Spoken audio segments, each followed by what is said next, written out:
Assalamualaikum warahmatullahi wabarakatuh. Perkenalkan, nama saya Arini Alfa Hidayah, semester 1, jurusan Pengembangan Masyarakat Islam, Fakultas Dakwah dan Komunikasi UIN Sumatera Utara, mata kuliah Ilmu Hadis.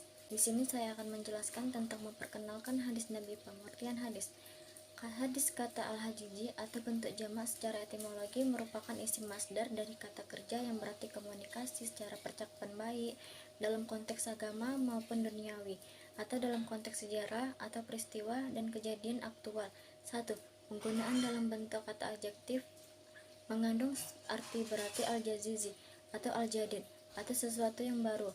Lawan kata al-qadim atau sesuatu yang lama berarti al-khobar atau berita, yaitu sesuatu yang dipercakapkan atau dipindahkan dari seorang kepada orang lain.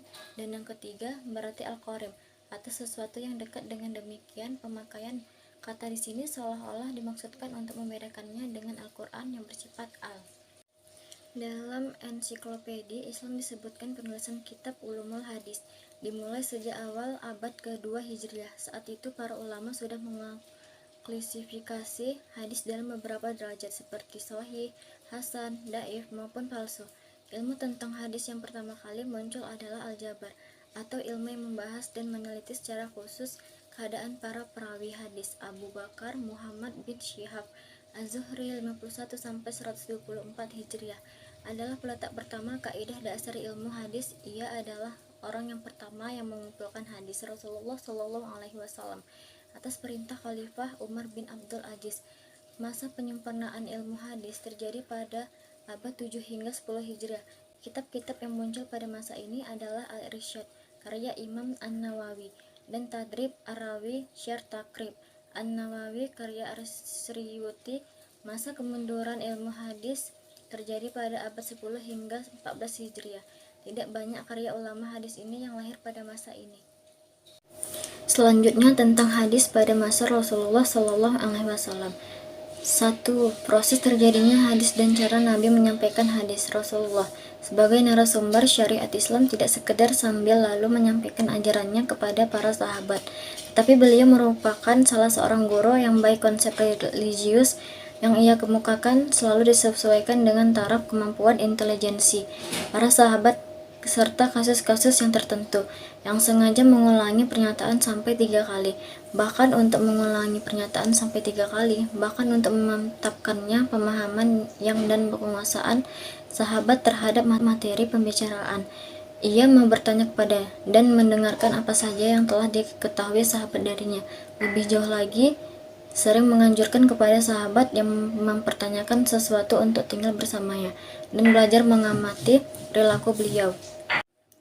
Selanjutnya ada beberapa cara Rasulullah SAW mentransmisikan hadis kepada para sahabat, yaitu pertama, melalui para jamaah, melalui pusat pembinaannya yang disebut majelis ilmu. Melalui majelis ini para sahabat memperoleh banyak peluang untuk menerima hadis, sehingga para mereka selalu berusaha untuk mengkonsentrasikan diri guna mengikuti kegiatannya. Kedua, dalam banyak kesempatan Rasulullah SAW juga menyampaikan hadisnya melalui para sahabat tertentu yang kemudian disampaikannya kepada orang lain.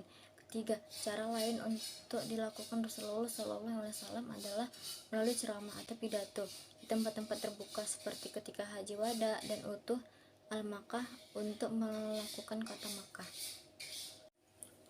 Yang kedua, penulisan hadis pada masa Rasulullah SAW.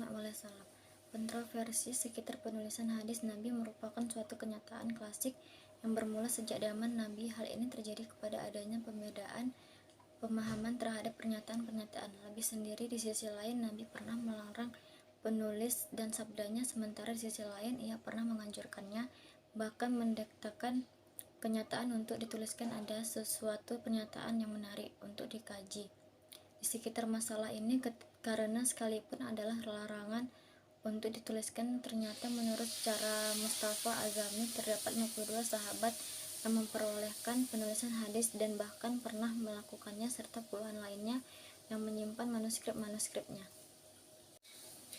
Yang ketiga, faktor yang menjamin kesinambungan hadis terlepas dari kontroversi. Boleh tidaknya hadis dituliskan, kenyataan menunjukkan bahwa hanya hadis yang sempat terekam ke dalam manuskrip-manuskrip sahabat. Oleh karena itu, gudangnya penyimpangan hadis lebih banyak terdapat oleh hafalan sahabat, ada gejala sosial yang cukup menarik perhatian pada periode awal ini, yakni timbulnya minat yang tinggi para sahabat untuk secara langsung mendengar hadis dari Rasul karena antusias para sahabat yang cukup tinggi terhadap hadis yang menyambut kota Madinah sebagai Dar al-Sunnah. Sekian, terima kasih penjelasan dari saya. Wassalamualaikum warahmatullahi wabarakatuh.